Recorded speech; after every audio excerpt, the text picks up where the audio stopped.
Salut à tous, c'est BizBiz. Alors aujourd'hui l'épisode 596 du Zap Image. Comme d'habitude, je vous mets des images de foot d'actualité ou des images anciennes. On en parle un peu et c'est parti. On va commencer avec la Ligue des Champions. On va revenir sur le match du Paris Saint-Germain contre le Napoli. Donc déjà cette nuit, je vous ai sorti un grand débrief en compagnie de mon frère. Je vous conseille d'aller le voir ceux qui l'ont pas vu. Donc voilà, on revient sur ce miracle du Paris Saint-Germain hier. Qu'on réussit à prendre un point contre le Napoli grâce à un but d'Henri Di Maria à la 93e minute. Heureusement quand même qu'il a mis un but à Di Maria parce qu'il a fait un match vraiment catastrophique, on peut le dire quand même hier. Bon, après c'est toute l'équipe à part un ou deux joueurs du Paris Saint-Germain qui étaient au niveau. Les autres c'était vraiment absent. Et on a bien vu que le PSG dès qu'il joue contre une équipe top européen, mais ils ont beaucoup de mal quand une équipe vraiment presse le PSG très haut, ils n'arrivent plus du tout à ressortir, ils perdent tous leurs moyens. En Ligue 1 ça passe, en Ligue des Champions ça passe plus du tout. Donc en espérant quand même qu'ils puissent se qualifier en huitième de finale parce que ce serait quand même une catastrophe pour le club du PSG. Ensuite, on continue avec le Paris Saint-Germain, bien sûr, donc intraitable à domicile. Donc depuis que le Qatar a racheté le club, ils ont à chaque fois joué la Ligue des Champions. Et en tout, c'est 29 matchs à domicile. Ils ont perdu seulement 2 fois, donc c'était l'année dernière contre le Real et il y a 2 ou 3 ans contre le Barça. Et 0 en phase de groupe. Et heureusement, c'est pour ça qu'ils ont marqué hier la 93e minute, sinon ça aurait été leur première défaite à domicile en phase de groupe. Ensuite, on continue avec le PSG en danger, 4 points pris après 3 journées du jamais vu depuis que le Qatar a racheté le club. C'est vrai qu'avant, c'était minimum 6 points pris après 3 journées, on va dire 2 victoires et une défaite. Voilà leur pire bilan. Et là, cette année, c'est seulement 4 points pris après 3 journées.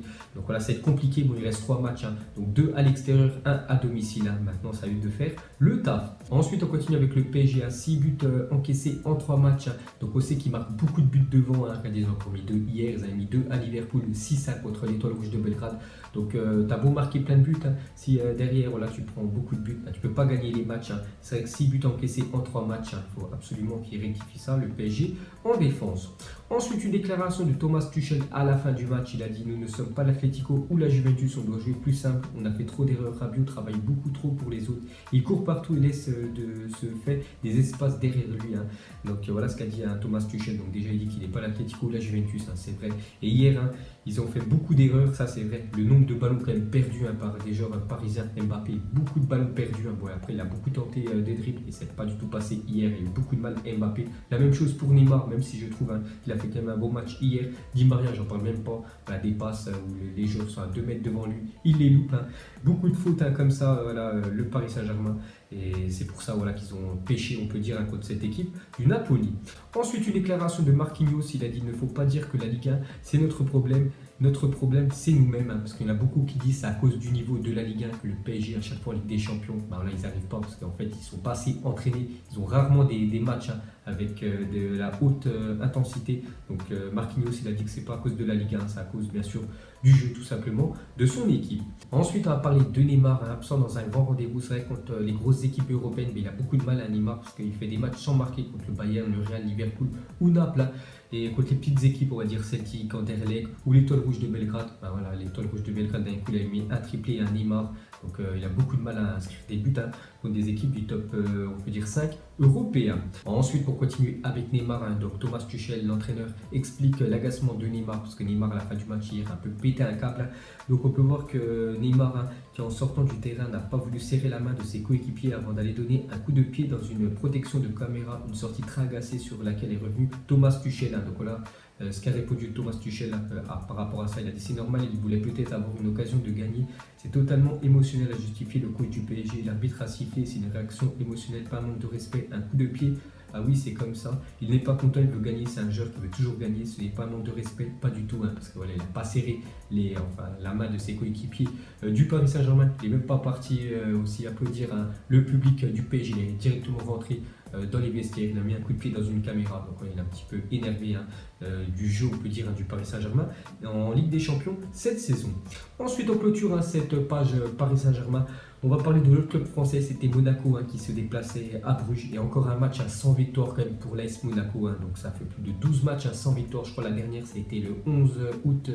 C'était tout simplement la première journée de Ligue 1. Je crois que c'était imposé 3-1 contre Nantes. Donc hier, un partout contre le club de Bruges. Donc maintenant, tout va se décider, on va dire, sur le match retour pour une place en Europa League. Ensuite, pour continuer avec Monaco, on peut voir que Moussa Silla est devenu face à Bruges le second plus jeune buteur de l'histoire de Monaco en Champions League derrière Kylian Mbappé. Donc Moussa Silla, hier, premier but, c'est dommage, il aurait pu marquer un deuxième but. Il était un petit peu excentré par rapport au but.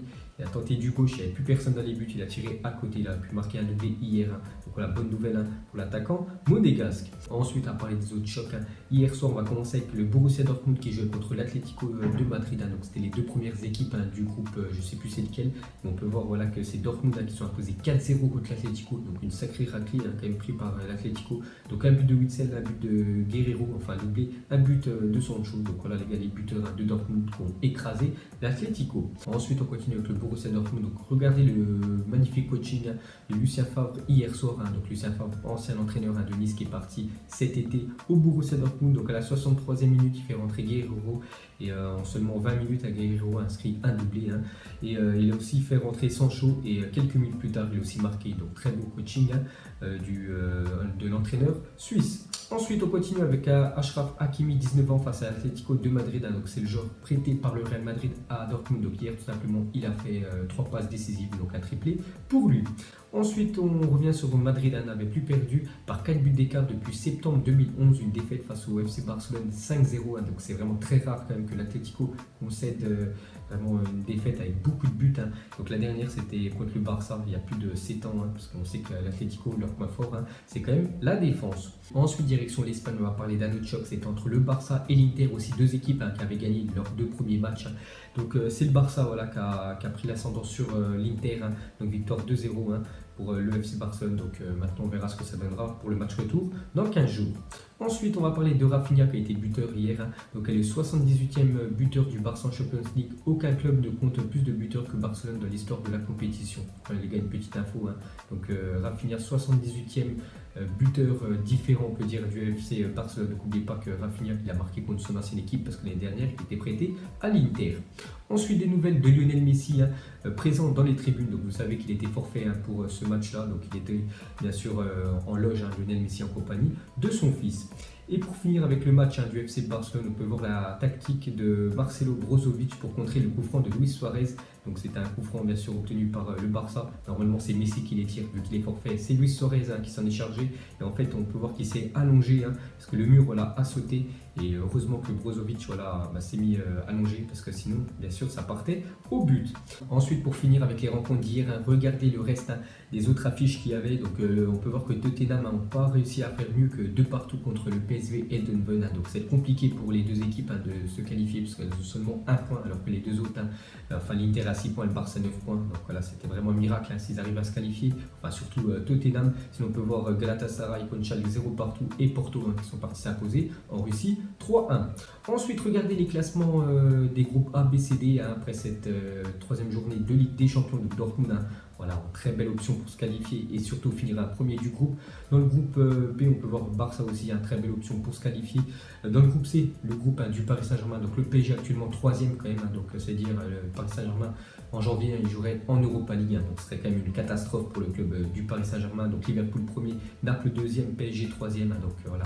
Mais il reste encore 3 matchs, bien sûr. La qualification pour le PSG est encore largement possible. Et dans le groupe D, vous pouvez voir le classement. Ensuite, regardez le classement cette fois-ci des buteurs après 3 journées de Ligue des Champions. Donc les deux premiers ex-aequo, c'est Dzeko et Lionel Messi. Ils sont déjà 5 buts. Pourtant Messi hier était forfait. Dybala est 2e et Neymar 3e. Ensuite, on clôture cette page Ligue des Champions. On va parler de l'Europa League. Donc regardez toutes les affiches de la journée. Donc il y en a quelques-unes qui sont pas mal, dont un Sporting Portugal contre Arsenal. Et il y a aussi un RB Leipzig contre les Celtic Glasgow. Mais on va surtout parler nous de l'Olympique de Marseille ce soir qui joue contre la Lazio. Et une mauvaise nouvelle déjà pour l'OM. Donc officiel, Florian Thauvin est forfait pour OM Lazio ce soir. Donc, voilà les gars, Florian Thauvin n'est pas dans le groupe. Donc peut-être laisser au repos pour le match de dimanche. Je ne sais même pas s'il sera apte à jouer quand même. Il pourrait louper aussi le Classico contre le PSG. Thauvin. Ensuite, regardez la compo probable de l'équipe de l'Olympique de Marseille ce soir contre la Lazio. Donc devant, ça devrait être Ocampos, Mitroglou et Payet, vu que Thauvin n'est pas là. Donc victoire ce soir obligatoire de l'Olympique de Marseille s'ils veulent continuer en Europa League en janvier prochain. Ensuite, à parler de la Ligue des Champions juniors, donc souvent j'aime bien vous dire voilà les résultats des jeunes. Donc déjà on peut voir que l'AS Monaco s'est imposé 3-2 à Bruges, donc félicitations on peut dire au centre de formation de Monaco, et le PSG contre le Napoli ont fait 0 partout. Ensuite, avec son doublé face à l'Étoile Rouge de Belgrade, Mohamed Salah a inscrit son 50e but avec Liverpool en 65 matchs. Donc c'est vraiment pas mal quand même pour Mohamed Salah qui rejoint Liverpool, je crois, il y a 2 saisons. Donc il est arrivé en provenance de l'AS Roma. Donc en tout, 65 matchs, 50 buts, hein, donc encore un doublé pour lui hier. Ensuite, une déclaration du président de Naples, hein, donc de Laurentiis, il a dit: je vais vous dire quelque chose que vous n'aimerez pas entendre, le championnat français est faible. Bon, ça, voilà, on le sait tout ça. Il a dit: si Naples jouait en France, il gagnerait peut-être aussi le championnat. Il a que le PSG et derrière lui, plus personne. Donc voilà ce qu'a dit, hein, le président du Napoli, que le championnat de Ligue 1 est très faible. C'est vrai, on voit bien que le Paris Saint-Germain est en train d'écraser, voilà, la Ligue 1. Quand ça joue en Coupe d'Europe, le PSG n'est pas encore au niveau. C'est vrai que Naples, hein, s'il jouerait en Ligue 1, il pourrait prétendre, hein, pourquoi pas, remporter chaque saison ce championnat. Ensuite, on va parler de Julen Lopetegui, un entraîneur du Real Madrid qui est à deux doigts quand même de se faire, on peut dire, licencier, hein. Donc s'il venait à être licencié, Julen Lopetegui pourrait toucher près de 18 millions d'euros correspondant à 32 mois de contrat lui restant avec le Real Madrid, hein. Donc il pourrait toucher vraiment le jackpot, hein, s'il se fait licencier par le Real. Ensuite, une déclaration de José Mourinho par rapport à Bonucci et Chiellini, hein, donc les deux défenseurs de la Juventus, hein, donc la défense centrale. Donc pour aller à Harvard, donner des cours de défense, Bonucci et Chiellini, c'est aussi beau à voir que des talents créatifs. C'est une paire de centraux extraordinaire, hein. Donc voilà ce qu'a dit Mourinho sur Chiellini et Bonucci. Pour lui, hein, c'est quasiment les meilleurs défenseurs, on peut dire, de la planète, hein. Il pourrait donner des cours, hein, quand même à Harvard, hein, bien sûr. Tellement qu'ils défendent très bien ces deux-là. Ensuite, regardez les 5 maillots les plus vendus aux États-Unis. Donc le premier, c'est Zlatan Ibrahimovic, le nouveau joueur des Los Angeles Galaxy, qui vend le plus de maillots aux États-Unis. Devant Carlos Vela, on peut voir aussi que Wayne Rooney vend pas mal de maillots, donc sa nouvelle équipe à Washington DC United. Et pour finir ce zappimage, on va terminer avec le PSG. Donc pour vous, après 3 journées, on va dire, hein, la mi-parcours, voilà, des phases de groupe, la Ligue des Champions, est-ce que le PSG peut sortir de ce groupe de Ligue des Champions? Donc ça veut dire, hein, jouer les 8e de finale, ou est-ce qu'ils termineront 3e en Europa League, ou pourquoi pas, hein, 4e, on peut dire, à la place de l'Étoile Rouge de Belgrade. Là, ce serait vraiment une catastrophe, donc mettrez tout ça en commentaire. Donc voilà les gars, la fin de zappimage 596. Donc si ça vous a plu, un petit like et je vous ferai l'épisode 597 demain. Donc moi je vous laisse et je vous dis à la prochaine comme d'habitude. Ciao à tous. Donc on l'a maquillé avec des mensonges. Et que son âme est moche, plus qu'à la maquiller avec des mensonges. Je sais pas ce qui se passe dans ma tête. Parfois, je voudrais sauver la terre. Parfois, je voudrais la voir brûler. Ça va pas trop, je roule un terre. Trop de haine pour 9 mètres carrés. Tristesse, faut pas.